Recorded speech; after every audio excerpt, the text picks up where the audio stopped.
Pour composer de belles jardinières colorées pour toute la belle saison, il n'y a rien de mieux que les plantes annuelles. Elles sont très florifères, la floraison est abondante, beaucoup sont mellifères, donc vont attirer les insectes pollinisateurs. Elles sont donc pleines d'intérêt, pleines de couleurs, et elles vont vraiment égayer le jardin, la terrasse, les fenêtres, le balcon pendant toute la belle saison. Alors ici, j'en ai amené une sélection.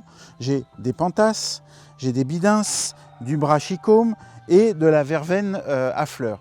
Alors, j'ai 10 plantes annuelles. Botaniquement parlant, celles que je viens de vous citer ici sont plutôt des vivaces, mais des vivaces très peu rustiques.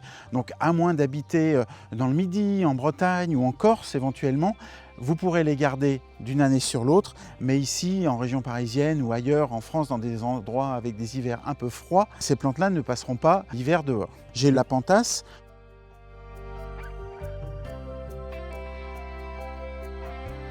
J'ai le bidins ici, avec ses très belles étoiles jaunes, très fleurifères, qui fait des cascades de fleurs qui retombent. Le bidins, lui, est originaire du Mexique. J'ai le brachicaume.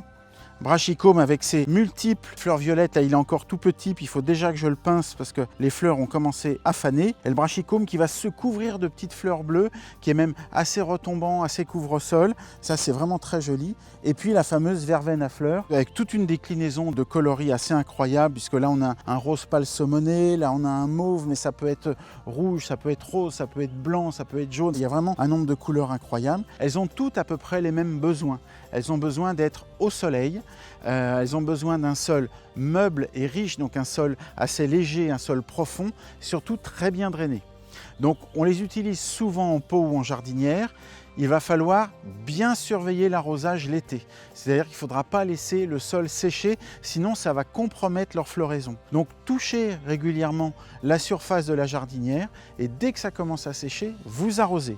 Et ce qui est très important, c'est de faire un bon drainage, parce qu'elles aiment boire, elles aiment l'eau, mais elles n'aiment pas baigner dans l'eau. Donc pensez à avoir un bon drainage au fond de la jardinière, ou au fond du pot, de la potée, du bac, pour que l'eau d'arrosage, le trop-plein puisse s'évacuer et que surtout leurs racines ne baignent pas dans l'eau. Alors bien sûr, là j'ai surtout insisté sur le fait qu'on allait les planter en pot, en jardinière ou dans des bacs, mais rien n'empêche de les utiliser en pleine terre, dans des massifs, à condition d'avoir toujours cette terre légère, profonde, bien drainée et riche en humus. Mais pourquoi pas les mettre aussi au potager, puisqu'elles sont mellifères, elles vont donc attirer les pollinisateurs au potager pour le bonheur de vos tomates, de vos courgettes et de vos autres plantes à fleurs. Alors elles sont peu rustiques, mais avec des hivers assez doux comme on en connaît depuis ces dernières années, il n'est pas impossible que l'année prochaine vous ayez de belles surprises.